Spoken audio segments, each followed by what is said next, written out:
Hi friends, మహారాష్ట్రలోని ఏలోరా కేవ్స్లో ఉన్న Kailash temple గురించి విన్నారా?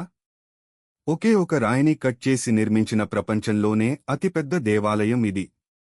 1200 సంవత్సరాల క్రితం రాష్ట్రకూట రాజులు ఈ దేవాలయంని నిర్మించారు. కానీ దీన్ని నిర్మించిన విధానం ఇప్పటికీ రహస్యమే.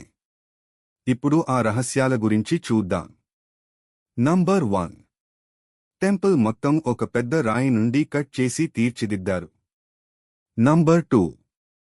2 లక్షల టన్నుల రాళ్లు తొలగించారని ఎక్స్పర్ట్స్ చెబుతున్నారు. నంబర్ 3. ఆ కాలంలో మషీనరీ, టెక్నాలజీ ఏమీ లేకుండా ఇది ఎలా సాధ్యమైందో ఎవరికీ తెలియదు. ఆర్కిటెక్చర్ చూస్తే ప్రతి పిల్లర్, గోపురం, శిల్పం చాలా పర్ఫెక్ట్గా ఉంది. కొంతమంది హిస్టోరియన్స్ ఇది నార్మల్ మ్యాన్పవర్తో సాధ్యం కాదు, ఒక హైయర్ నాలెడ్జ్ లేదా టెక్నాలజీ అవసరం అని అంటున్నారు. అందుకే కైలాస్ టెంపుల్ను ప్రపంచంలోనే ఇంజనీరింగ్ వండర్ అని అంటారు. మరి మీరేమనుకుంటున్నారు?